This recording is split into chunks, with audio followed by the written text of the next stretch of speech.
सो आज अभी बस 2-3 पॉलिसी बचती हैं जो आज सच कोई इंपॉर्टेंट भी नहीं है, थोड़ा बहुत है। उसके बाद हम एक एक डिजास्टर शुरू करने वाले हैं, ठीक है, कि हर एक डिजास्टर को कैसे उनके बारे में डिटेल पढ़ने वाले हैं। तो आज की शुरुआत होगी वो होगी अर्थक्वेक से, ठीक है। तो एक पॉलिसी आई थी एनपीडीएम 2009 में। अब आपको या तो ईयर याद रख लो और फुल फॉर्म याद रख लो, काम चल जाएगा, ठीक है। एनपीडीएम क्या है? पॉलिसी फ्रेमवर्क है। अब आप बोलोगे मैम ये समझ नहीं आ रहा है, एनडीएम है, एसडीएम है, डीडीएम है, अभी आप एनपीडीएम ले आई हो, अब एक और चीज लेके आ जाऊंगी एनडीएमपी की, मतलब क्या चल रहा है ये एनपीडीएम एनडीएमपी और पीछे आपने ये एसडीएम है एनडीएम है। अभी आपने बताया था कि ये सब चीजें अच्छा सेम वाटर, अरे वर्मा है, इनका दिमाग में मुझे लग रहा है एक ही चलता है ठीक है। सो द पॉइंट इज कि जो आपके एनडीएम है, एसडीएम है, डीडीएम है, ये आप इनको समझो कि ये ऑर्गेनाइजेशन है या फिर इंस्टीट्यूशन है जिन्होंने ये बोला कि आपको ये काम करना है या चीजें इस तरह से होनी चाहिए।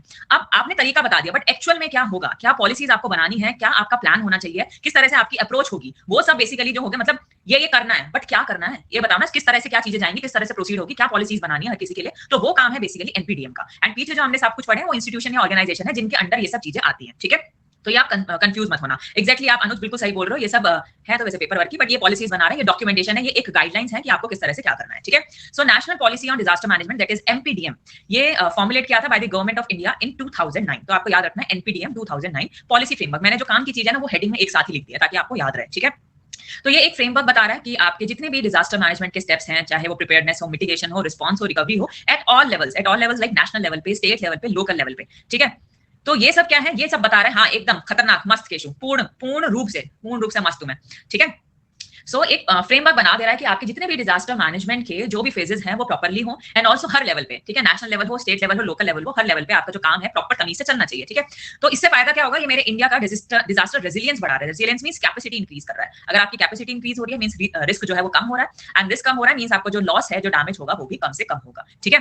ऑल्सो इन्होंने प्रमोट किया मल्टी स्टेक होल्डर कोऑर्डिनेशन, कि आप गवर्नमेंट से, एनजीओ से, प्राइवेट सेक्टर से प्रॉपर इनकी हेल्प लो, इनसे भी प्रॉपर कोऑर्डिनेशन करो, इनका भी कुछ रोल होना चाहिए, किस तरह से क्या करना है। तो ये सब कोऑर्डिनेशन की भी रिस्पांसिबिलिटी जो थी वो सब एनपीडीएम की थी, ठीक है। हमारा एक सेंडाई फ्रेमवर्क होता है जो हम आगे जाके देखेंगे, ठीक है। Sendai framework for disaster risk reduction 2015 से 2030। इससे पहले एक हीगो फ्रेमवर्क आता है और एक सेंडाई फ्रेमवर्क आता है, ये आगे जाके हम देखेंगे जो इंटरनेशनल फ्रेमवर्क्स क्या क्या होते हैं, ठीक है। तो वो सेंडाई फ्रेमवर्क से भी अलाइन किया हमारी एनपीडीएम की पॉलिसीज, ठीक है। जो हमारी गोल्स हैं बेसिकली जो हमने सेट कर दिए हैं उसी से अलाइन करता है हमारी एनपीडीएम में हमने जो भी पॉलिसीज चेक की हैं, ठीक है। इन्होंने सस्टेनेबल डेवलपमेंट को भी एनकरेज किया विद रिस्क रिडक्शन, ठीक है। आपका सस्टेनेबल आपका डेवलपमेंट होना चाहिए, सस्टेनेबल इन द सेंस कि आप प्रेजेंट में जो काम कर रहे हो उस काम से फ्यूचर वाली जनरेशन जो आएगी उनको कोई इंपैक्ट नहीं होना चाहिए। तो एक सस्टेनेबल तरीके से आपकी डेवलपमेंट हो, एंड ऑल्सो जो रिस्क हो वो कम से कम हो, जो डैमेज हो वो कम से कम हो, एंड हमारा जो रेजिलियंस हो वो ज्यादा से ज्यादा हो, ठीक है। तो this is nothing but the NPDM 2009 policy framework जो इनका पर्पस था, ठीक है। तो ये मैंने क्या किया, आपको समराइज कर दिया कि क्या उनका बेसिकली एम है या क्या मोटो है, ठीक है। कितना अजीब क्वेश्चन पूछा है तुमने, ये मिटिगेशन और मेडिटेशन में क्या डिफरेंस है तो बच्चों को भी पता होगा ना। मेडिटेशन कहां से आ गया, मतलब क्या चल रहा है मतलब बिन सिर पैर की बातें चल रही है ना, नेक्स्ट लेवल मिटिगेशन और मेडिटेशन, मतलब मेरे को मेडिटेशन करना पड़ जाएगा इसके बाद, ठीक है। सो होलिस्टिक डिजास्टर मैनेजमेंट सही कह रहे हैं रजत कुमार काश मैं ये सब चीजें बोल पाती बट तुमने बिल्कुल सही कहा तो होलिस्टिक डिजास्टर मैनेजमेंट मींस हमने ये सोचा कि prevention, mitigation, preparedness, response, recovery ये सब प्रॉपर्ली होनी चाहिए। मींस जो भी डिजास्टर मैनेजमेंट के फेजेस हैं वो प्रॉपर्ली कराए जाएं। जो भी हमने देखा था ना कि प्रिवेंशन में ये होना चाहिए, मिटिगेशन स्ट्रैटेजी ऐसी होनी चाहिए, प्रिपेयरनेस इंडिविजुअल लेवल पे, हाउस होल्ड लेवल पे, कम्युनिटी लेवल पे, गवर्नमेंट लेवल पे, हर एक लेवल पे प्रिपेयरनेस होनी चाहिए। रिस्पांस में आपको क्या करना है, इमीडिएट रिस्पांस क्या करना है, रिकवरी में आपको क्या करना है, इमीडिएट रिकवरी में क्या करना है। तो ये सब चीजें जो है ये सब आपकी पॉलिसी फ्रेमवर्क बनाया गया था अंडर दी एनपीडीएम 2009, ठीक है। इंस्टीट्यूशनल स्ट्रक्चर बनाया गया प्रॉपर की एनडीएम एसडीएम इन सबका क्या रोल होगा, इन मिनिस्ट्रीज का, टेक्नोलॉजी एंड इनोवेशन या जो भी है इन सबको एनकरेज किया गया कि भैया आप भी हमारी हेल्प करो, आप भी बताओ कि जीआईएस की हेल्प से remote sensing, early warning system, इन सब टेक्नोलॉजी का यूज किया जाए सो दैट आपका जो डिजास्टर रिस्क है वो कम से कम हो, ठीक है। पब्लिक प्राइवेट पार्टनरशिप को इन्वॉल्व किया गया, ठीक है। तो कॉर्पोरेट सेक्टर हो, एनजीओज हो, इंटरनेशनल ऑर्गेनाइजेशंस हो, उन सबके साथ मिलकर अपने आइडिया शेयर करो, आपकी कोई स्ट्रैटेजीज हैं उनको शेयर करो। तो ये सब चीजें हैं जो प्रमोट की गई ड्यूरिंग दिस पॉलिसी फ्रेमवर्क, ठीक है। कैपेसिटी बिल्डिंग एंड अवेयरनेस कि आप लोगों को अवेयर करो, ट्रेनिंग प्रोग्राम्स होनी चाहिए, प्रॉपर एजुकेशन होनी चाहिए रिगार्डिंग डिजास्टर मैनेजमेंट, कम्युनिटी को प्रॉपर अवेयरनेस होनी चाहिए, उनका इन्वॉल्वमेंट भी होना चाहिए इन ऑल फेजेस, ठीक है। चाहे हम मिटिगेशन की बात करें, प्रिपेयरनेस की बात करें, एंड रिस्पांस की बात करें, रिकवरी की बात करें, ठीक है। सस्टेनेबल डेवलपमेंट रिस्क रिडक्शन ये हमने देख लिया कि हमारा बेसिकली डिजास्टर रेजिलियंस हमें बढ़ाना है, कैपेसिटी हमें बढ़ानी है। तो this is nothing but the NPDM 2009 जो कि एक पॉलिसी फ्रेमवर्क सेट करता है कि किसको क्या करना है, ठीक है। Next is NDMP. एनडीएमपी क्या है, ये एक एक्शन प्लान है, ठीक है। तो वो पॉलिसीज बना दी, एक फ्रेमवर्क बना दिया, अब एक्शन प्लान, ठीक है। सो ये बेसिकली 2016 में आया था एंड इसका जो रिवीजन हुआ था वो हुआ था इन 2019, ठीक है। So NDMP was launched in 2016 again by the government of India under the disaster management act 2005, ठीक है। So India's first ever national plan था, ये हमारा पहला हमने एक्शन प्लान बनाया था फॉर डिजास्टर मैनेजमेंट, एंड ये भी अलाइन करता है with the Sendai framework for disaster risk reduction. अब ये सेंडाई फ्रेमवर्क बहुत बार आ रहा है, हम इसको आगे जाके पढ़ेंगे कि ये Sendai framework and Hugo framework ये सब क्या होते हैं, ठीक है। सो ये first ever national disaster management plan है हमारे इंडिया का, and multi sectoral and multi hazard approach है, ठीक है। एंड हमारी institutional capacity national level, state level, district level सबको बढ़ा दिया। अच्छा, इतना तो आप समझ ही जाओ कि जो हमने शुरू में इंट्रोडक्शन में सब कुछ पढ़ा था ना कि ये होना चाहिए, तो यही लिखित में इन सबने बातें तो लिखी हुई हैं, बट एक्चुअल में ऐसा कुछ होता नहीं है, ठीक है। ये सब इन्होंने बड़ी बड़ी बातें, इनकी पॉलिसीज, इनके प्लान, ये सब जो बन रखे हैं, एक्चुअल में इंप्लीमेंटेशन नहीं है, बहुत सारे चैलेंजेस देखने को मिलते हैं, ठीक है। उसके बाद ग्लोबल फ्रेमवर्क्स, ठीक है, इन सबके साथ अलाइन करना, पब्लिक अवेयरनेस, कैपेसिटी बिल्डिंग, ये सब पूरा एक्शन प्लान जो हमें बेसिकली पॉलिसीज में बताया, उसका प्रॉपर एक्शन प्लान, ठीक है। डिटेल में क्या एग्जीक्यूशन फ्रेमवर्क होना चाहिए for NPDM's policies, all hazard approach की आपके जितने भी natural and man made hazards हैं वो सब कवर होनी चाहिए। This is important, this is important. आपसे क्या पूछा जा सकता है कि जो एनडीएमपी है, ये जो एक्शन प्लान है, क्या उसमें सिर्फ नेचुरल डिजास्टर्स के लिए है वो, या सिर्फ मैन मेड के लिए है, या दोनों के लिए है? तो आपको याद रखना है कि ऑल हजार्ड्स अप्रोच है, चाहे वो नेचुरल डिजास्टर्स हो या फिर मैन मेड डिजास्टर्स हो। बट अगर मैं बात करूं जो फंडिंग है, जो पीछे सरकार पैसे देती है, वो पैसा जो आपको मिलता है वो सिर्फ आपको नेचुरल डिजास्टर्स के लिए मिलेगा। ऐसा नहीं है आपने कोई मैनमेड हजार्ड कर दिया, कोई इंडस्ट्री का कोई एक्सीडेंट है, कोई ऑयल स्पिल वगैरह है, या कोई ऐसा इंसिडेंट जिसमें मैन इन्वॉल्व हो, एंथ्रोपोजेनिक एक्टिविटीज हो, तो उसमें आपको फंडिंग सरकार नहीं देने वाली, ठीक है। वो बात अलग है कि बल्क लेवल पे हो गया तो यस आपकी हेल्प करने कोई आएगा, बट रिस्पॉन्सिबिलिटी उनकी नहीं है, ठीक है। Okay, so all hazard approach होती है, दोनों डिजास्टर्स इसमें इंक्लूड होते हैं। एंड 4 टायर गवर्नेंस है, मींस आपका कोई भी लेवल हो, national level, state level, district level and local level, her level पे ये प्रॉपर मैनेजमेंट होता है, ठीक है। Early warning system and technology को स्ट्रेंथन किया जाए, ये सब हमने ऑलरेडी पढ़ा है। Community based disaster risk reduction approach होनी चाहिए, ठीक है, लोगों को पूरी नॉलेज होनी चाहिए। एंड कौन सी अप्रोच होनी चाहिए? Build back better, build back better हमारी प्रॉपर अप्रोच होनी चाहिए, जो किसके अंडर आती है? ये मेरी रिकवरी एंड रिकंस्ट्रक्शन के अंडर आती है। तो इसका एक मैंने आपको एमसीक्यू भी कराया था, अगर आपको याद हो, कि बिल्ड बैक बेटर ये जो अप्रोच है ये किसके अंडर आएगा, है ना? तो ये हमारे रिकवरी और रिकंस्ट्रक्शन के अंदर आता है, ठीक है। ये सब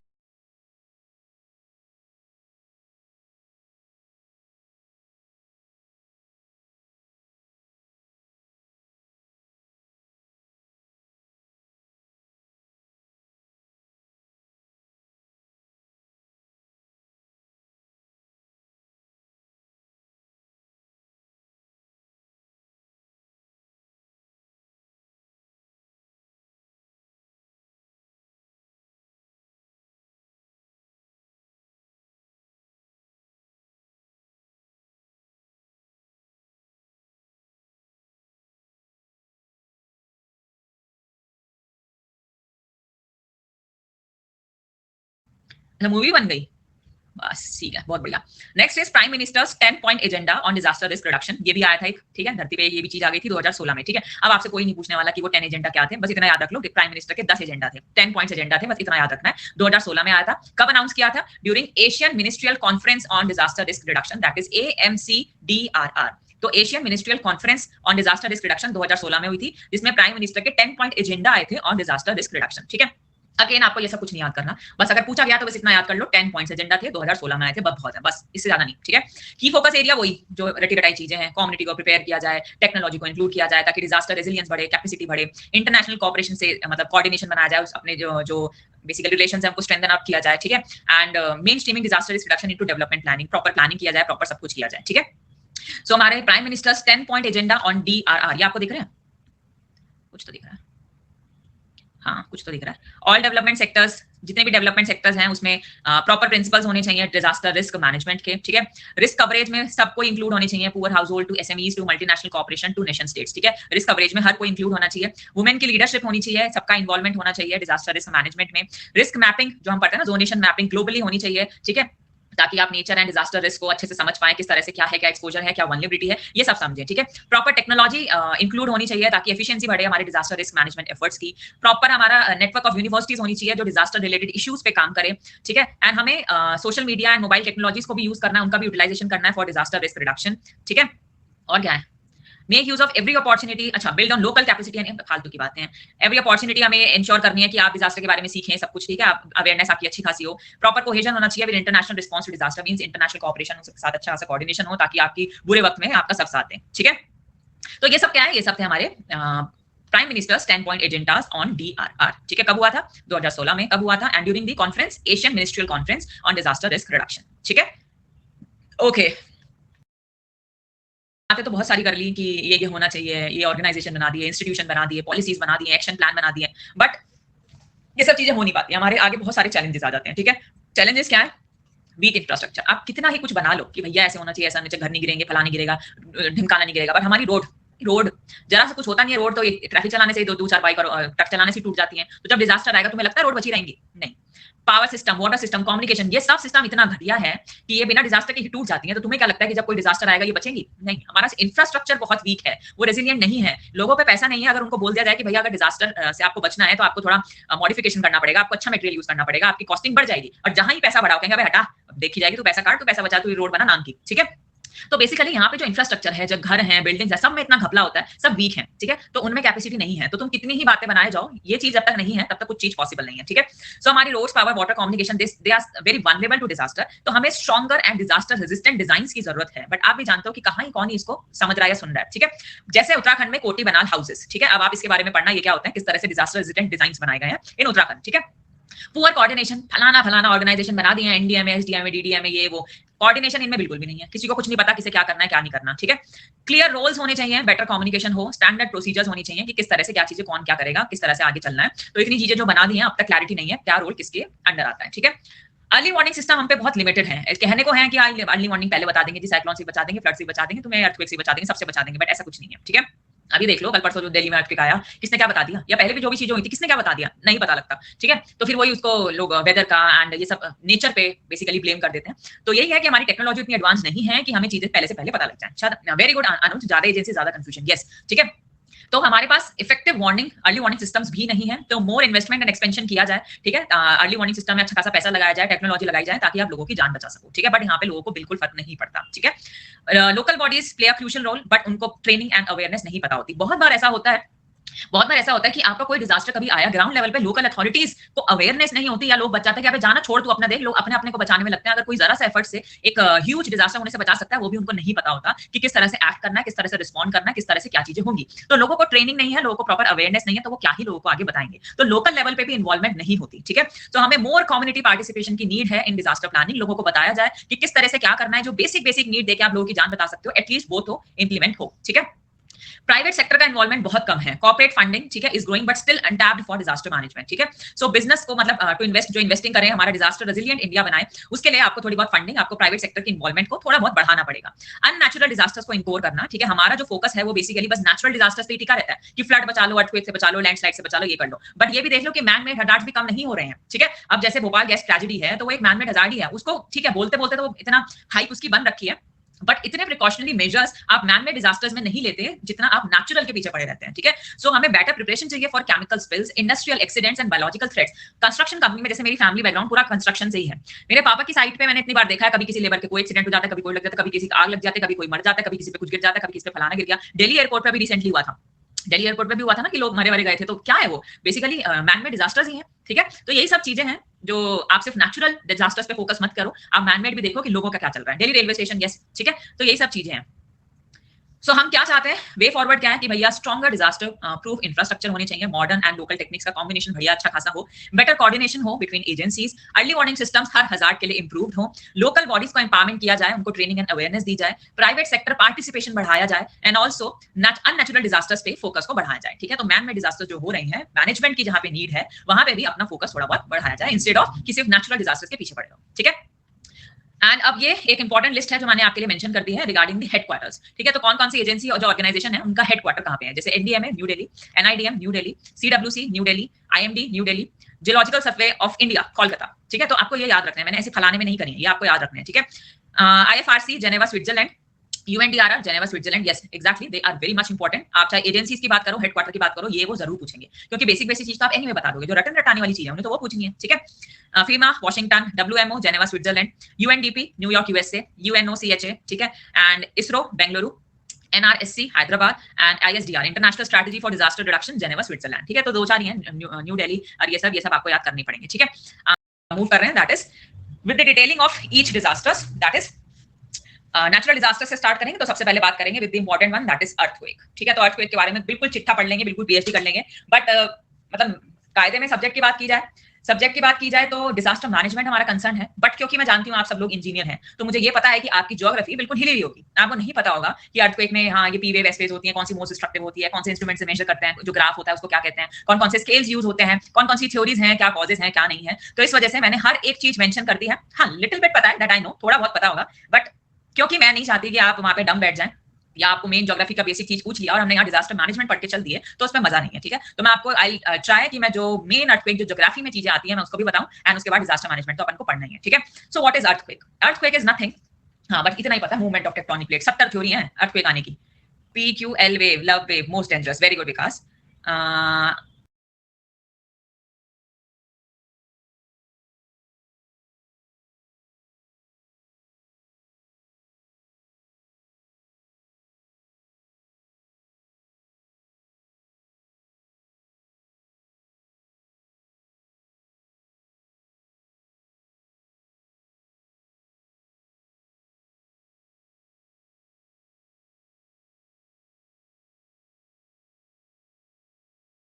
या कोई भी हो, तो मुद्दा ये है कि इस अर्थ के ऊपर हम लोग गलती से आ गए हैं, तो हमें अर्थ के हिलने से दुख नहीं है, हमें अपना जो हमारा लॉस होगा हमें उससे दुख है। ठीक है, so simple words is earthquake is nothing but the shaking of the earth. ठीक है, अब हम आगे देखेंगे थ्योरीज क्या है, शेकिंग क्यों होती है, क्या नहीं होती।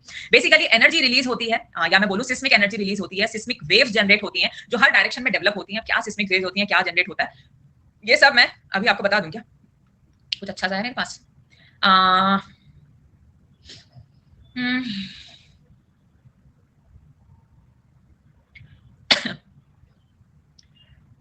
खो गया, कोई अच्छी सी फोटो नहीं है।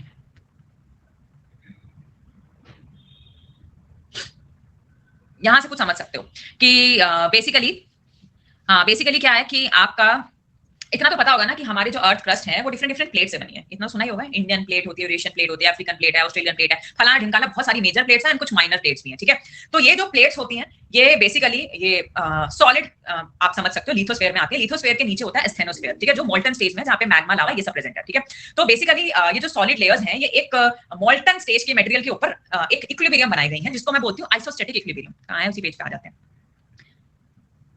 जिसको मैं बोलती हूँ आइसोस्टेटिक इक्विलिब्रियम। ठीक है, आइसोस्टेटिक इक्विलिब्रियम। मुद्दा ये है कि ये जो प्लेट्स है ना ये कुछ कुछ सेंटीमीटर या पर साल या इनका कुछ मूवमेंट होता रहता है। एंड इन प्लेट्स के मूवमेंट में जब ये आपस में टकराएंगी या एक दूसरे से अगर ऑलरेडी पास है एक दूसरे से दूर जाएंगी या एक दूसरे पे इस तरह से घिसड़ लगाएंगी, तो ये जो प्लेट्स हैं, ये जो टेक्टोनिक प्लेट्स का मूवमेंट हो रहा है, चाहे कन्वर्जेंस हो, चाहे डाइवर्जन हो, चाहे ट्रांसफॉर्म हो, तो इसकी वजह से आप समझ रहे हो कि दो प्लेट हैं इस तरह से जब आपस में इस तरह से जुड़ेंगी तो स्ट्रेसेस जनरेट होंगे। स्ट्रेसेस जनरेट होंगे तो एकदम से यहाँ पे फॉल्ट बन जाएगा, एंड फॉल्ट बन के यहाँ से एनर्जी रिलीज होगी। एनर्जी रिलीज होगी, this is nothing but seismic energy, या मैं बोलूँ कि वेव्स जनरेट होंगी। और ये जो वेव्स जनरेट होंगी ये हमारी below the earth, and below the earth भी कहां तक, हमारे सिर्फ सॉलिड पार्ट में, ये मोल्टन स्टेज में जो मैग्मा वैग्मा है वहां पे नहीं होता डेवलप। आपका जो सॉलिड पार्ट है, आपका जो लिथोस्फेयर है, बेसिकली अर्थ में होता है ना क्या होता है, क्रस्ट मेंटल कोर ऐसा कुछ होता है ना, तो जो रिजिड क्रस्ट है या अपर मेंटल है जो सॉलिड पार्ट है वहीं पे आपको अर्थक्वेक देखने को मिलेगा, नॉट बीनीथ द अंदर साइड। ठीक है, जहां पे मैग्मा वैग्मा है वहां पे नहीं, सॉलिड पार्ट में। तो वहां पे उस पोर्शन में इस तरह से एनर्जी रिलीज होगी एंड वो डिफरेंट डिफरेंट डायरेक्शन में जाएगी। एंड जो सबसे पहले जो पहुंचेगी जिस पॉइंट पे उसे मैं बोलती हूँ एपिसेंटर, जहां जहां से रिलीज होती है उसको बोलते हैं फोकस। फोकस से रिलीज होकर जस्ट सबसे ऊपर परपेंडिकुलर आप पहुंच जाओ सरफेस पे, this is nothing but the epicentre. And epicentre के पास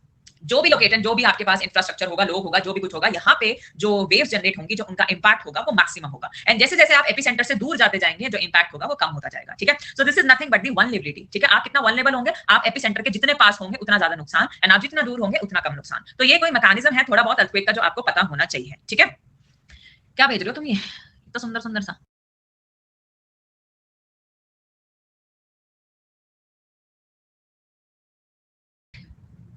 ऐसी सुंदर सुंदर चीजें भेजा करो।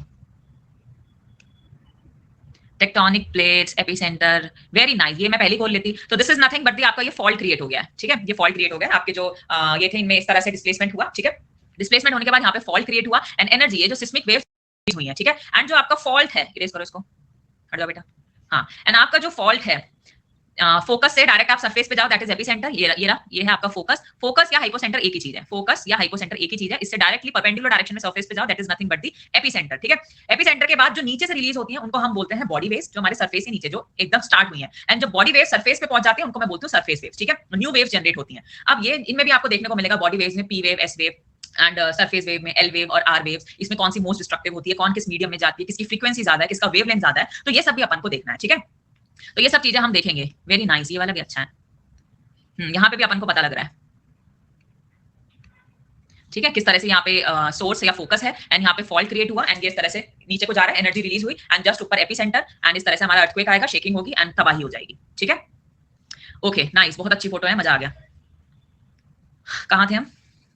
ठीक है, सो ये बेसिकली कुछ अभी मैंने ओवरव्यू दिया है, बाकी इन डिटेल अभी हम देखेंगे। ठीक है, क्या होता है, तो हमने बोला कि एनर्जी के रिलीज होने की वजह से आपको अर्थक्वेक देखने को मिलता है। ठीक है, वेव्स जनरेट होती हैं, वेव्स ट्रैवल करती हैं इन ऑल डायरेक्शंस। ठीक है, ये जो वाइब्रेशंस प्रोड्यूस होती है इनको हम सिस्मिक वेव्स बोलते हैं, इनकी वजह से अर्थक्वेक डेवलप होता है एंड ये जिस इंस्ट्रूमेंट से रिकॉर्ड किया जाता है that is nothing but the seismograph. ठीक है, आगे जाके हम देखेंगे सिस्मोग्राफ, सिस्मोग्राम, ये सब क्या होता है। ठीक है, तो जो इंस्ट्रूमेंट है दैट इज सिस्मोग्राफ एंड जो आपको ग्राफ मिलता है, जो रिप्रेजेंटेशन जो आपके वेव्स आपको देखने को मिलती है that is nothing but the सिस्मोग्राम। ठीक है, and study of these waves and all, इनको हम बोलते हैं सिस्मोलॉजी। ठीक है, ये किसी भी टाइम, साल के किसी भी दिन, रात, सुबह, शाम, कभी भी आ सकती है with sudden impact and little warning. इसमें आपको एज सच वार्निंग देखने को नहीं मिलती। ठीक है, हाँ अभी देखेंगे हम रिक्टर स्केल क्या होता है, मोमेंट मैग्नीट्यूड स्केल क्या होता है, मर्करी स्केल क्या होता है, ये सब अपन देखने वाले हैं। ठीक है, इंपॉर्टेंट छोटे छोटे पॉइंट्स पता होने चाहिए। तो जहां से एनर्जी रिलीज हुई है उस पॉइंट को हम फोकस या फिर हाइपोसेंटर बोलते हैं एंड उस पॉइंट से जस्ट परपेंडिकुलर डायरेक्शन सीधा सरफेस पे पहुंच जाओ and that is nothing but the epicentre. ठीक है, सो व्हाट इज फोकस और हाइपोसेंटर? वो पॉइंट इनसाइड द अर्थ जहां से अर्थक्वेक ओरिजिनेट हो रहा है या फिर जहां से सिस्मिक एनर्जी रिलीज हो रही है, उस पॉइंट को हम फोकस बोलते हैं। ठीक है, एंड व्हाट इज एपिसेंटर?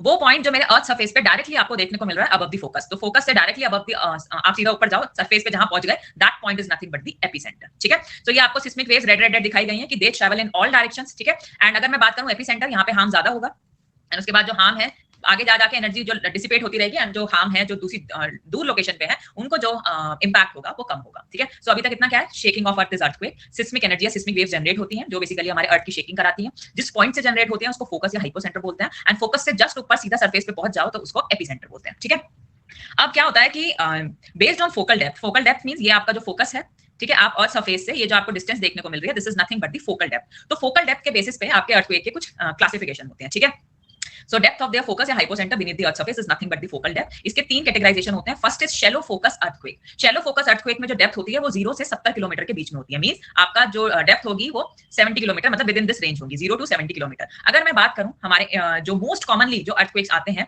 वो इसी जोन में आते हैं, shallow focus earthquakes. Around 75% earthquakes जो होते हैं वो शैलो फोकस अर्थक्वेक के जोन में होते हैं जिसमें जो डेप्थ है वो 70 किलोमीटर तक होती है। एंड अगर मैं बात करूं जो 2015 का नेपाल अर्थक्वेक आया था उसकी जो डेप्थ थी वो मात्र 8.2 किलोमीटर थी। तो इतना तो अपन समझ पा रहे होंगे कि जितनी कम फोकल डेप्थ होगी जो इंपैक्ट होगा या जो खतरा होगा या जो डैमेज होने वाला है वो उतना ज्यादा होने वाला है। इतना तो समझ रहे हैं ना? ठीक है, सो जितनी शैलो डेप्थ पे शैलो फोकस होगा उतना ज्यादा धमाका एंड जितना नीचे नीचे नीचे जाते रहोगे उतना ज्यादा एनर्जी लॉस होगा, उसका जो डिस्ट्रक्शन होगा वो उतना कम होगा। ठीक है, तो हमें ये याद रखना है कि मोस्टली जो अर्थक्वेक आते हैं वो शैलो फोकस अर्थक्वेक्स होते हैं जिनकी डेप्थ 0 से 70 किलोमीटर के बीच में लाई करती है। ठीक है, एंड ये सबसे ज्यादा डैमेज यही कॉज करते हैं, क्यों? Due to the proximity of the surface. ठीक है, क्योंकि सरफेस के पास है। तो आई होप मैंने सीधा टू द पॉइंट चीजें लिखी हैं जो आपको एक बार पढ़नी है और अपने दिमाग में बिठानी है। कोई गाथा नहीं लिखी, कोई कहानी लिखी, टू द पॉइंट मेंशन किया। ठीक है, आप इनको अपने नोट समझो या इनसे नोट्स बना लो, आपकी मर्जी। ठीक है, समझ गए? तो अर्थ सरफेस से फोकस तक जो है that is nothing but the focal depth and उसके बेसिस पे पहला है शैलो फोकस 0 से 70 किलोमीटर। मोस्ट कॉमन 75% जो आपके अर्थक्वेक हैं वो यही अर्थक्वेक्स होते हैं। मोस्ट डैमेज होता है एंड जो नेपाल अर्थक्वेक है वो भी शैलो फोकस अर्थक्वेक था। ठीक है, thank you so much Ayush. Next is intermediate focus जिसमें जो डेप्थ होगी वो 70 से 300 किलोमीटर होगी। कितनी? 70 से 300 किलोमीटर। अगर इन सबडक्शन जोन्स जहां पे आपके फॉल्ट जोन्स हैं, जहां पे फॉल्ट प्लेट्स का जो बेसिकली फॉल्ट जो लाइन है, जो प्लेट्स हैं उनमें कन्वर्जन डाइवर्जन ये सब जो देखने को मिलता है उन जोन्स को subduction zone. It is less destructive than shallow focus. अगर मैं कंपेयर करूं विद शैलो फोकस, इनका जो डिस्ट्रक्शन, इससे जो डिस्ट्रक्शन होगा वो कंपैरेटिवली कम होगा but still can be felt over large areas. ठीक है, जैसे फिजी तोंगा सबडक्शन जोन अर्थक्वेक ऐसा कुछ करके आया था। ठीक है, उसके बाद बात करें डीप फोकस। अब समझ में आ रहा है कि लीस्ट डिस्ट्रक्टिव होगा। ठीक है, इसकी जो डेप्थ है वो 300 से 700 किलोमीटर तक होती है। ये subduction zone particularly in Pacific and south America में आपको देखने को मिलता है। इट इज लीस्ट डिस्ट्रक्टिव क्योंकि जो सिस्मिक वेव्स हैं वो मेरे सरफेस तक आते आते ही उनमें डिसिपेशन हो जाता है, तो उनमें कुछ बचता नहीं है ऐसा कि उनका उसकी वजह से कोई लॉस हो पाए। जैसे 2013 में ओखोट्स सी अर्थक्वेक, पता नहीं क्या है, जिसकी डेप्थ थी 609 किलोमीटर। ठीक है, तो इससे कोई ऐसा डिस्ट्रक्शन हमें देखने को नहीं मिलेगा। ठीक है, तो अगेन अब अर्थक्वेक में बहुत सारी कैरेक्टरिस्टिक्स जो हमें अभी पता लग रही हैं या आपको अब शायद पता होगी, आई डोंट नो, कि फोकल डेप्थ पे डिपेंड करता है, फोकल डेप्थ पे भी डिपेंड करता है कि आपके अर्थक्वेक का डैमेज किस एक्सटेंट पे होगा। ठीक है, सो एपिसेंटर के आसपास ये तो समझ आता है बट ऑल्सो आपका जो क्या बोल रही थी मैं, फोकल डेप्थ है उस पर भी डिपेंड करेगा। आपके जो 75% अर्थक्वेक हैं वो फोकल डेप्थ अर्थक्वेक ही है, ऐसे मैंने आपको एग्जांपल दिया नेपाल अर्थक्वेक का। ठीक है, अब बात आती है कि अर्थक्वेक हो किस वजह से रहे हैं, मतलब कॉजेस क्या है। नेचुरल कॉजेस हैं, मैन मेड कॉजेस हैं, मतलब अपन लोग भी रिस्पॉन्सिबल हैं। यस, अपन लोग भी रिस्पॉन्सिबल हैं। तो नेचुरल कॉजेस भी हैं एंड मैन मेड कॉजेस भी हैं। सबसे पहले नेचुरल की बात करते हैं। First is tectonic movements. ये तो आपको मैंने अभी मतलब आपको ही पता है, आपने बताया भी है कि टेक्टोनिक प्लेट्स का मूवमेंट हो रहा है अलोंग द फॉल्ट लाइंस। मैं टेक्टोनिक प्लेट की तो फोटो लगाई थी शायद मैंने, एक मिनट। जैसे ये देखो, ये इतनी सारी प्लेट्स हैं, Caribbean plate, south American plate, Arabian plate, African plate, Eurasian plate, Indian plate, Australian plate, ये फलाना ढिमकाना इतनी सारी प्लेट्स हैं। अब ये प्लेट्स क्या इधर उधर खिसक रही है, इनका मूवमेंट चल रहा है, आपको एरो से बताया गया, ये इधर इधर भिड़ रही है, वो इधर भिड़ रही है, वो इधर भिड़ रही है। तो ये जो टेक्टोनिक प्लेट्स का मूवमेंट है, ये आपस में टकराएंगी, तो टकरान के जब टकराएंगी तो स्ट्रेसेस डेवलप होंगे एंड देन सडनली यहाँ पे फॉल्ट डेवलप होगा एंड वो एनर्जी रिलीज होगी, एंड एनर्जी रिलीज होती आपका अर्थक्वेक डेवलप हो जाएगा, आपको शेकिंग देखने को मिलेगी। तो टेक्टोनिक प्लेट्स का मूवमेंट सबसे पहला कॉज जो हमें देखने को मिला कि इनकी वजह से अर्थक्वेक आता है। तो हमारी कौन सी प्लेट्स हैं? हमारी इंडियन प्लेट और यूरेशियन प्लेट, ये एक दूसरे में बढ़े जा रही है 5 सेंटीमीटर पर ईयर, जिसकी वजह से हमें अर्थक्वेक देखने को मिलते हैं। ठीक है, सो टेक्टोनिक मूवमेंट्स अपन समझ गए कि movement of earth plates along fault line, it is the most common cause of earthquake. ठीक है, and this is the natural cause. ठीक है, इसमें हमारा कोई रोल नहीं है। Next is volcanic activity. जहां भी एक्टिव वोल्केनोस हैं या वोल्केनो इरप्शन होगा, खुद ही समझो नीचे वोल्केनो है, मोल्टन स्टेज में मैग्मा है, एंड जब वो बाहर निकलेगा तो अगेन कोई मतलब फिशर्स या क्रैक होंगे, वहां से वो सीधा बाहर जाएगा एंड देन बाहर जाते एक आपका सडन शेकिंग होगी, एनर्जी रिलीज होगी, and that is nothing but the earthquake. ठीक है, सो मैग्मा का मूवमेंट है या मैग्मा का इरप्शन है that creates pressure and ultimately causing tremors या फिर जो सिस्मिक एनर्जी रिलीज हो रही है। ठीक है, फॉल्टिंग एंड फ्रैक्चरिंग, जहां पे भी फॉल्ट्स प्रेजेंट हैं, वहां पे स्ट्रेस बिल्डअप हो जाता है एंड सडन फ्रैक्चर हमें देखने को मिलता है, सडन रिलीज ऑफ एनर्जी देखने को मिलती है। तो जहां पे भी फॉल्ट्स अवेलेबल है वहां पे भी आपको अर्थक्वेक देखने को मिलेगा। आइसोस्टैटिक रिबाउंड, हमारे लैंड का एडजस्टमेंट हो रहा है, मतलब अगर ग्लेशियर मेल्ट हो रहा है तो ग्लेशियर मेल्ट होने से एकदम से सडन प्रेशर आपके अर्थ पे पड़ेगा, तो उसकी वजह से भी आपका एक रिबाउंड आपको देखने को मिलेगा, उससे भी अर्थक्वेक आता है। ठीक है, एक अभी आपने एक कोयना डैम इन महाराष्ट्र, ठीक है, कोयना डैम में आपने एक सुना होगा अर्थक्वेक आया था। क्यों आया था? वो आया था कि वहां पे जो डैम के लिए उन्होंने जो रिजर्वायर बनाया था, आई होप आपको पता होगा what is reservoir and what is damn, ये तो पता है ना। जैसे हमारी रिवर है, रिवर के क्रॉस आपने एक ऑब्स्ट्रक्शन बना दिया, obstruction is nothing but the dam. ठीक है, ऑब्स्ट्रक्शन बना दिया कि रिवर जा रही थी उसे बीच में रोक दिया, अब क्या हुआ, एक पूल ऑफ वाटर स्टोर हो गया, तो this is nothing but the reservoir. ठीक है, सिविल वालों को तो पता होगा, बट बेचारे मैकेनिकल इलेक्ट्रिकल वाले उन्हें क्या पता ना भी पता हो, अपन तो इरिगेशन में पढ़ते भी हैं। ठीक है, तो ये जो रिजर्वायर बना है, इस रिजर्वायर की वजह से इतना ज्यादा प्रेशर पड़ रहा है, या मैं बोलूं पोर प्रेशर बढ़ जाएगा, कहीं फॉल्ट्स अवेलेबल होंगे एंड देन वहां पे आपको नेचुरल कॉजेस की वजह से ही अर्थक्वेक आ रहे हैं। अगर आप अर्थ सरफेस के ऊपर भी ज्यादा प्रेशर दोगे तो उसकी वजह से भी आपको अर्थक्वेक्स देखने को मिलते हैं। मिट्रॉइड इंपैक्ट्स, अगर कोई लार्ज मिट्रॉइड आपकी अर्थ पे एकदम से हिट करे, उसकी वजह से भी शॉक वेव्स डेवलप होंगे एंड उसकी वजह से भी अर्थक्वेक आ सकता है। ठीक है, तो ये सब मेरे नेचुरल कॉजेस हैं जिनकी वजह से अर्थक्वेक आ सकता है। उसके बाद में अगर बात करूं ह्यूमन इंड्यूस्ड कॉजेज या फिर मैन मेड कॉजेज की, तो माइनिंग एंड क्वेरिंग, आप माइनिंग कर रहे हो, क्वेरिंग कर रहे हो, जैसे हमने क्वेरिंग आपने देखी, हम स्टोन्स की बीएमसी में पढ़ते हैं, तो सीधा बॉम्ब ब्लास्ट करते हो, एक्सप्लोसिव डाल रहे हो, ब्लास्टिंग कर रहे हो, ये कर रहे हो, फलाना कर रहे हो, तो तुम्हें क्या लगता है कि उससे हमारी अर्थ में कोई शेकिंग नहीं आ रही होगी, कोई वेव्स डेवलप नहीं होंगी? डेफिनेटली होंगी। तो ब्लास्टिंग से एंड एक्सकेवेशन से they can weaken the rock structures and rock structures weaken out होते हैं एंड देन उससे अर्थक्वेक डेवलप होगा। आप खुद सोचो, जब अपन दिवाली पे वो भयंकर भयंकर से बॉम्ब फोड़ते हैं, ठीक है, जब एकदम धमाके वाले सीधा बॉम्ब फूटते हैं, कभी नहीं ऐसा लगता कि एकदम धरती से हिल गई होगी। अपन जो तो बोलते हैं ना कि हाँ क्या हनुमान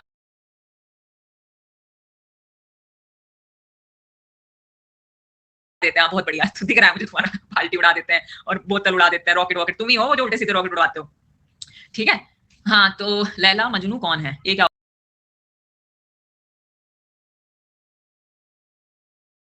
मुर्गा छाप बम? बस मैं इतना बता रही थी कि वो बॉम्ब जरा सा फूटता है तभी ऐसा लगता है एकदम से कोई वाइब्रेशन, सडन वाइब्रेशन क्रिएट हुई है। अच्छा, रश्मि लड़का है?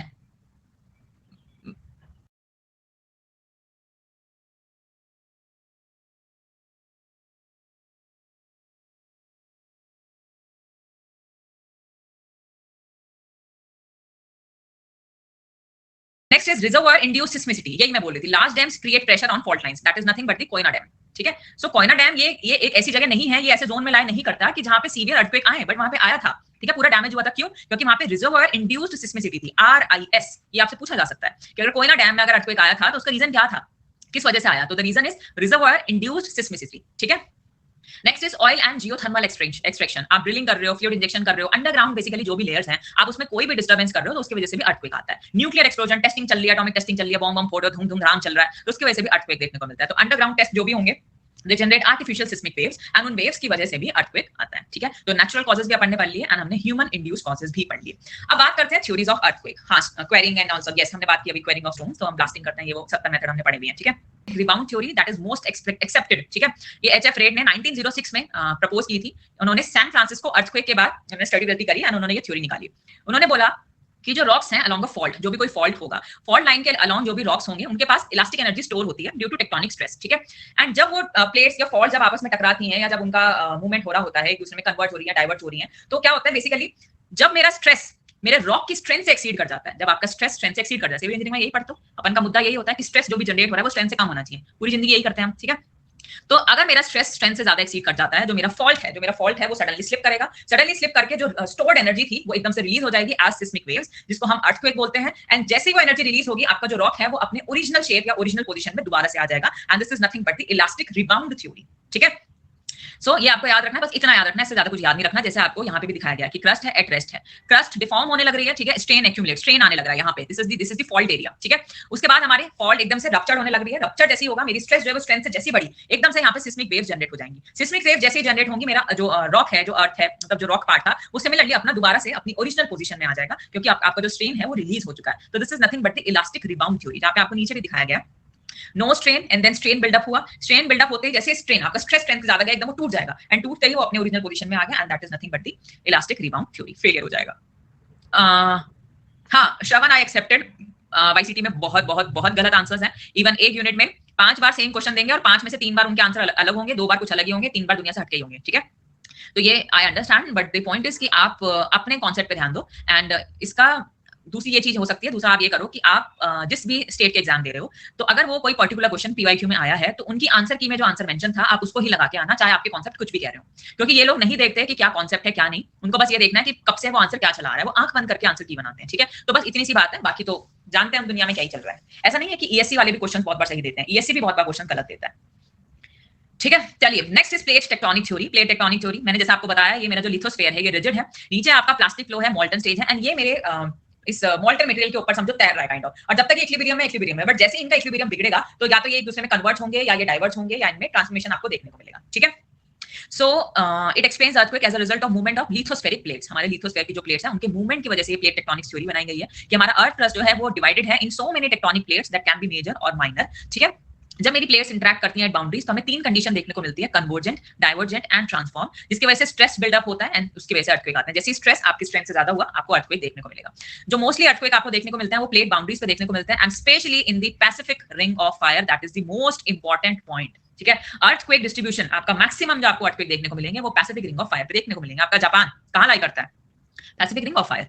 ठीक है, तो मैक्सिमम अर्थक्वेक आपको यहीं पे देखने को मिलते हैं। ठीक है, कन्वर्जन क्या होता है, नाम ही समझ आ रहा है, जब 2 प्लेट्स आपस में कन्वर्ज कर रही हो, when crust is destroyed as one plate dives under another. ठीक है, तो ये वन प्लेट एंड दूसरी प्लेट एक दूसरे में इस तरह से कन्वर्ज हो गई है। डाइवर्ज मीन जब न्यू क्रस्ट जनरेट हो जाते हैं, क्योंकि जो मेरी प्लेट्स हैं वो डाइवर्ज हो रही हैं। ठीक है, तो इसमें इस तरह से कन्वर्जन हो रहा है, इसमें इस तरह से डाइवर्जन हो रहा है, and transformation means kind of इस तरह से घिसड़ हो रही है, इस तरह से। ठीक है, जहां पे क्रस्ट ना तो प्रोड्यूस होती है ना ही डिस्ट्रॉय होती है, बट जो मेरी प्लेट्स हैं वो स्लाइड होती है हॉरिजॉन्टली। ठीक है, तो यहाँ पे स्लाइडिंग आपको देखने को मिल रही है, तो कहीं कन्वर्जन हो रहा है, कहीं डाइवर्जन हो रहा है, एंड कहीं स्लाइडिंग हो रही है। तो ये 3 चीजें आपको देखने को मिलती है, and this is nothing but the it comes under the plate tectonics theory. ठीक है, next is only tectonic theory, it is similar to that one, but ये इनका जो फोकस होता है वो फॉल्ट मूवमेंट पे होता है। ठीक है, कि अगर किसी फॉल्ट जहां पे जगह है वहां पे कोई डिस्प्लेसमेंट हो रहा है अलोंग दी फॉल्ट, तो उसको हम टेक्टोनिक थ्योरी के अंदर लाते हैं। जैसे सबसे इंपॉर्टेंट जो आपने सुना भी होगा, सैन एंड्रियास फॉल्ट, ठीक है, USA, and Himalayan thrust fault, they are responsible for major seismic activities. तो ये मेरे टेक्टोनिक थ्योरी के अंदर आता है। ठीक है, सिस्मिक वेव थ्योरी ये बताता है कि किस तरह से सिस्मिक वेव्स का डिस्ट्रीब्यूशन होता है। हाँ, इसकी मूवी भी है, यस, किस तरह से हमारे वेव्स का डिस्ट्रीब्यूशन होता है। ठीक है, ये मेरी सिस्मिक वेव थ्योरी में आती है। इससे हमें एनर्जी ट्रांसमिशन एंड उनका इफेक्ट्स देखने को मिलता है ऑन स्ट्रक्चर्स। ठीक है, तो ये थ्योरी आपको ये बताती है। हाइड्रोस्टैटिक प्रेशर थ्योरी, ये है कोयना डैम। हाँ, यहाँ पे मैंने लिखा था कि अर्थक्वेक कैसे आ सकते हैं, by the accumulation of water in reservoirs. हमारे डैम में जो रिजर्वॉयर अपन बना रहे हैं उसमें जो वाटर एक्यूमुलेट हुआ है उसकी वजह से हाइड्रोस्टैटिक प्रेशर जनरेट होगा, एंड उससे भी आपको क्या देखने को मिलता है, अर्थक्वेक देखने को मिलता है। याद है हम डैम में अर्थक्वेक फोर्सेस के कॉरेस्पॉन्डिंग वो चीजें भी निकालते हैं इरिगेशन इंजीनियरिंग जब आप डिजाइन करते हो। ठीक है, तो जब मेरा वाटर इन्फिल्ट्रेट करेगा मेरे फॉल्ट लाइंस में, पोर प्रेशर इंक्रीज हो जाएगा, फ्रिक्शन कम हो जाएगा, एंड ऑल्सो अल्टीमेटली मेरे जो सिस्मिक एक्टिविटी है वो ट्रिगर कर जाएंगी। तो this is nothing but the hydrostatic pressure theory. ठीक है, तो मैंने आपको सब कुछ बता दिया, क्या क्या थ्योरी, क्या क्या चल रही है, क्या क्या है, क्या कॉजेज हैं। ठीक है, next is volcanic activity theory. ये बताता है कि अर्थक्वेक कैसे अकर कर रहा है due to magma movement in volcanoes. तो वोल्केनो जो फट रहा है, मैग्मा का जो मूवमेंट हो रहा है उसकी वजह से वोल्केनोस जो आ रहे हैं। ठीक है, तो ये आपको वोल्केनिक रीजन्स में देखने को मिलता है, जैसे earthquakes before volcanic eruptions like Mount Saint Helens and Krakatoa, पता नहीं क्या है ये। ठीक है, ओके, उसके बाद ये लास्ट टॉपिक करते हैं, that is measurement of earthquake. अब अर्थक्वेक को मेजर कैसे करना है? अर्थक्वेक मेजर के 2 मेन एस्पेक्ट्स हैं, that is magnitude and other is intensity. ठीक है, तो मोस्ट एक्यूरेट वन इज कि आपको अगर मैं आपसे बोलूं कि अर्थक्वेक किस लेवल पे आया था, मतलब कितना खतरनाक आया था, तो आप उसको बोलोगे बेसिकली मैग्नीट्यूड। बट जो अर्थक्वेक आया है उससे लॉसेस कितने हुए हैं, लॉसेस मींस लोगों पे, बिल्डिंग पे, इंफ्रास्ट्रक्चर पे नुकसान कितना हुआ है, वो आता है basically under the intensity term. ठीक है, तो अगर मान लो कोई 8 मैग्नीट्यूड का अर्थक्वेक एक ओपन स्पेस में आया, ठीक है, तो उससे कोई इंपैक्ट तो नहीं होने वाला, तो आपको लगेगा अरे कुछ नहीं हुआ था, कुछ तो हुआ नहीं, वो क्या ही अर्थक्वेक आया था, तो आपको पता नहीं लग रहा कि उसका मैग्नीट्यूड इस लेवल का है कि आपको कितना उससे हार्म हो सकता था। अब वही 8 मैग्नीट्यूड का अर्थक्वेक अगर एक अर्बन सेटल्ड प्लेस पे, जहां पे प्रॉपर अर्बनाइजेशन है, वहां पे आए एंड उसका जब इंपैक्ट होगा, तब आपको पता लगेगा कि भाई साहब कितना खतरनाक अर्थक्वेक आया था। ठीक है, सो ये चीज अपन को पता लगती है, मैग्नीट्यूड मींस किस लेवल का खतरनाक अर्थक्वेक आया था, बट वो अर्थक्वेक जो आया था वो किस लोकेशन पे आया, उसे कितना नुकसान हुआ है, वो उसकी इंटेंसिटी बताता है। ठीक है, सो सबसे पहले मेजरमेंट ऑफ मैग्नीट्यूड। ठीक है, ये क्वांटिटेटिव मेजर है release at the source of an earthquake. इसके दो स्केल्स हैं, that is Richter scale end moment magnitude scale. तो अब तक आपको यही पता होगा, शायद अब तक सब रिक्टर रिक्टर कर रहे थे। तो रिक्टर स्केल यस मैग्नीट्यूड आपका नापता है आपके अर्थक्वेक का, बट ये जो एक्यूरेट रिजल्ट्स देता है फॉर स्मॉलर मैग्नीट्यूड्स ओनली आपको अच्छे रिजल्ट्स देता है। फॉर लार्जर मैग्नीट्यूड्स या जिसमें और एक्यूरेट मेजरमेंट आपको देखने को मिले, उसके लिए मोमेंट मैग्नीट्यूड स्केल होता है, जो अभी मैं आपको बताने वाली हूं। ठीक है, क्या याद रखना है, 0 से 9, ये 1 से 9 आपकी रीडिंग्स होती हैं, जो 9 वाला है सबसे खतरनाक है, 1 वाला कम है। इस तरह से आपको ये इतना याद रखना है, बस रिक्टर स्केल है, मैग्नीट्यूड है, 9 तक इसकी वैल्यू जाती है। ठीक है, सो रिक्टर स्केल आपको लोकल मैग्नीट्यूड देखने को मतलब इससे मिलता है। क्या याद रखना है, चार्ल्स एफ रिक्टर इन 1935, ये पूछ सकते हैं कि रिक्टर स्केल किसने डेवलप किया था, तो ये आपको याद रखना है, चार्ल्स एफ रिक्टर ने डेवलप किया था। ये मेरे सिस्मिक वेव्स का एम्पलीट्यूड को रिकॉर्ड करता है बाय द सिस्मोग्राफ। ठीक है, लॉगरिथमिक स्केल होता है, अभी किसी ने बताया था जब मैं कुछ पढ़ा रही थी, किसी ने लॉगरिथमिक कुछ तो लिखा था। ठीक है, अब क्या होता है कि इसमें क्या होता है, जैसे आपका 1 नंबर 2 नंबर 3 4 इस तरह से 9 9 होता है, तो बेसिकली जैसे 1 मैग्नीट्यूड का अर्थक्वेक है एंड 2 मैग्नीट्यूड का अर्थक्वेक है, अगर मैं इनको कंपैरिजन करूं तो इसका जो इंपैक्ट होगा 1 का 2 पे 10 टाइम्स होगा। ठीक है, 2 से 3 पे अगेन 10 टाइम्स। अगर मैं 1 एंड 3 को कंपेयर करूं तो it is 100 times amplitude than the first one. ठीक है, तो ये पता लगता है कि कितना इंपैक्ट है आगे वालों पे। ठीक है, सो हर whole number represent 10 times shaking amplitude and जो एनर्जी है दैट इज अप्रॉक्स 32 टाइम्स। ठीक है, इतना अपन को इतना तो नहीं याद करना। एंड जो प्राइमरीली ये यूज होता है, ये होता है स्मॉल टू मीडियम अर्थक्वेक्स के लिए, बिलो मैग्नीट्यूड 7। ठीक है, बट अगर हाई मैग्नीट्यूड वाला अर्थक्वेक आपको मेजर करना है एक्यूरेटली, तो उसके लिए रिक्टर स्केल नहीं, उसके लिए हम मोमेंट मैग्नीट्यूड स्केल यूज करते हैं। ठीक है, so it is more accurate then Richter scale. ठीक है, स्पेशली फॉर लार्ज अर्थक्वेक जहां पे जो मैग्नीट्यूड होता है वो 7 से ज्यादा होता है। एंड इसमें क्या क्या मेजर किया जाता है, यहाँ पे area of fault rupture, average slip कितना हुआ है along the fault, and rigidity हमारी रॉक की कितनी थी, ये सब चीजें, ये सब फैक्टर्स इन्वॉल्व होकर आपको वैल्यू देखने को मिलती है, तो इट इज मोर एक्यूरेट। ठीक है,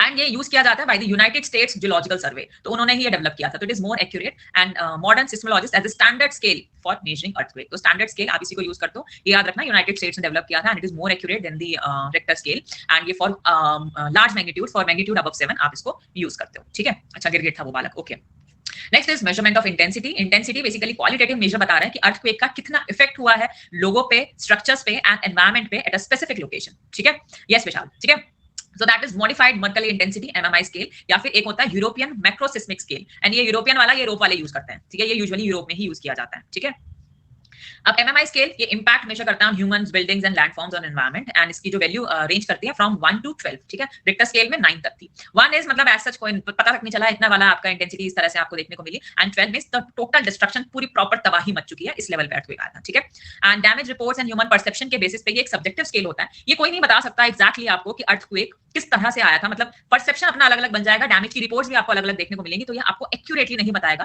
कि अर्थक्वेक किस तरह से आया था, कि क्या आया था। तो एक्यूरेट रिजल्ट्स आपको मैग्नीट्यूड के थ्रू ही मिलेंगे, ना कि with the help of intensity. ठीक है, आप इसको कहां पे यूज कर सकते हो, जहां पे आपको अर्थक्वेक का जो इंपैक्ट हुआ है उसका प्रॉपर असेसमेंट करना हो, या फिर अर्बन प्लानिंग आपको करनी हो, तो वहां पे आप इंटेंसिटी वाले मेजर्स का यूज करते हो इंस्टेड ऑफ मैग्नीट्यूड। ठीक है, सिमिलरली यूरोपियन मैक्रोसिस्मिक स्केल भी होता है, that is similar to MMI, but usually ये जो यूज होता है इन यूरोप। ठीक है, एंड रेंज वही है 1 टू 12। ठीक है, सो दैट्स इट। यहाँ पे अच्छे से दिख नहीं रहा है, आप सर्च कर लेना, आपको यूट्यूब पे मिल जाएगा, यूट्यूब के गूगल पे मिल जाएगा सीधा एमएमआई स्केल, एंड आप डालोगे जो 1 2 3 4 इस तरह से सब कुछ आ जाएगा कि नॉट फेल्ट, जूम करके देखो, कुछ तो दिख रहा है, बहुत गंदा दिख रहा है। ठीक है, तो not felt and felt only by few person, quite noticeable जो इंडोर्स में थे। ठीक है, उसके बाद बाहर वालों को भी पता लग रहा है, नियरली एवरीवन को, सबको पता लग रहा है, सबको पता लग रहा है। नेग्लिजिबल डैमेज हुआ है बिल्डिंग्स, अगर गुड डिजाइन ये है, स्लाइट डैमेज हुआ है, कंसिडरेबल डैमेज हुआ है, एंड यहाँ पे 12 वाले पे हुआ खतरनाक, मतलब extreme. Well built wooden structures जो है वो भी destroy, most masonry and frame structure with foundations are destroyed, rails are bent. तो मतलब ये पता लग रहा है कि जितना ज्यादा जाते रहोगे, ठीक है, उतना ज्यादा आपको वो देखने को मिलेगा। हाँ, तो इमेज तुम देख लेना, वहां से क्लियर मिल जाएगा। ठीक है, नॉट क्लियर चलेगा, कोई दिक्कत नहीं। ठीक है, बाकी आज क्लास यहीं तक रखते हैं, बाकी कल देखेंगे। ठीक है।